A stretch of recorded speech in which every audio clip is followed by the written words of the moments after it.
Maliban dito sa mga acknowledgement receipts, what other documents were attached to the Office of the Vice President's response, if any? To support po the payment of rewards, nag-attach po sila ng certification from Colonel Dante Pilachica and the Protective Intelligence Operation reports for the third quarter of 2023.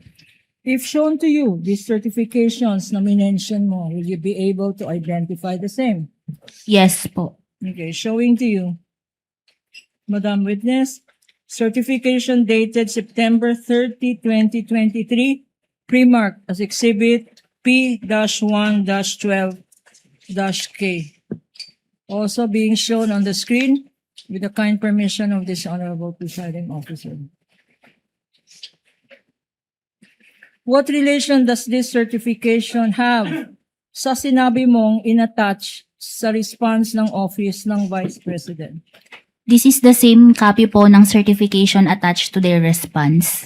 Ano naman ang observation or significance nitong certification?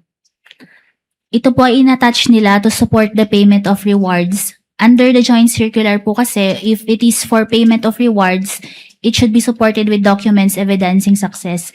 And based on this document po, hindi ko po nakita yung particular accomplishment that will warrant the payment of rewards. So itong certification na in-identify mo, compliant ito sa joint circular na pinagbasihan mo ng evaluation? Hindi po. Sinabi mo walang supporting documents evidencing success. Ano ba dapat ang mga dokumentong supporting success ng operations? Based po sa joint circular, wala pong in-identify doon. Ang sinabi lang is documents evidencing success. Pero based po sa evaluation ko dito sa dokumento na to, hindi ko po nakita yung particular accomplishment na proof of success po.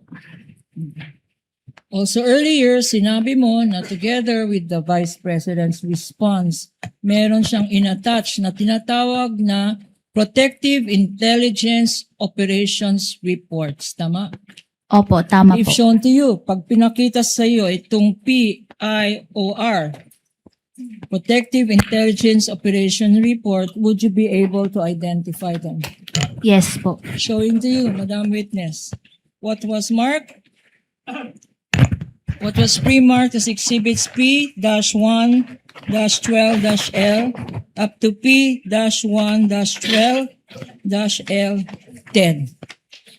Tell this Honorable Court, if these are the certifications on the Protective Intelligence Operation Report that you mentioned. Having gone over these documents, Madam Witness, P-1-12-L hanggang P-L-12-L-10 na reports ng Protective Intelligence Operations, ano-ano ang mga engagements na nakita mo sa mga reports na to? Doon po sa mga engagement ni Vice President, yung attendance po niya sa mga meetings, sa mga commencement exercises po. Tapos dito naman po sa mga satellite offices niya, may mga tree planting activities po, mga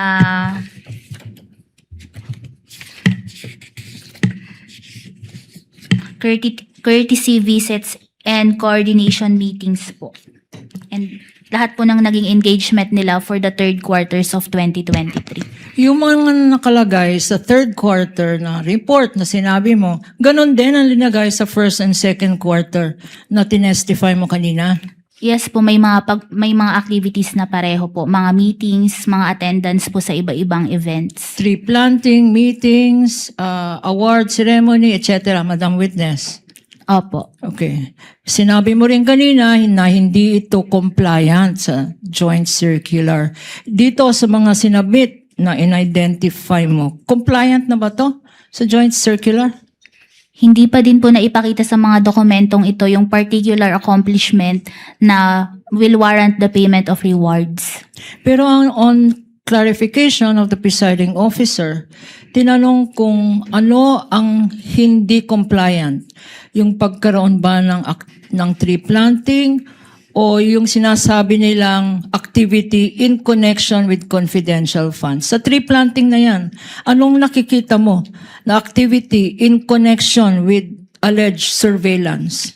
Yun po kasing nakalagay doon sa certification, nagkakaroon po sila ng surveillance activities before yung mga activities na ito. Yes. Pero based po kasi sa evaluation ko, hindi po kasi napakita dito kung ano yung particular accomplishment that will warrant the payment of rewards. Gaya po sa isang activity na nakalagay nga po, ang probable threat is yung sa CTG, mga NPA, ganyan po. Hindi po makita sa mga dokumentong ito na itong probable threats na to, ano yung naging successful result? Meron bang nahuli na sa mga ito? Ganun po yung hinahanap namin as support sa payment of rewards. Pero itong sinasabi mong evidence of success, ilan ang NPA o ilan ang terorista, ilan ang komunistang nahuli, hindi ba yan confidential information na hindi dapat nila i-divulge, Madam Witness? Sa COA po kasi, hinihingi po namin yun para mapatunayan talaga na naging totoo yung payment of rewards. So hindi pwedeng sabihin na, ay hindi natin pwedeng i-divulge kasi confidential yan. Kailangan pa rin, under the joint circular, na mapatunayan yung success ng panggastos ng confidential funds sa resulta na sinasabi ng nabawasan ng terorista, nabawasan ng insurgency. Kailangan pa rin document, Madam Witness? Yes po, para po mapatunayan yung pagbibigay ng payment of rewards.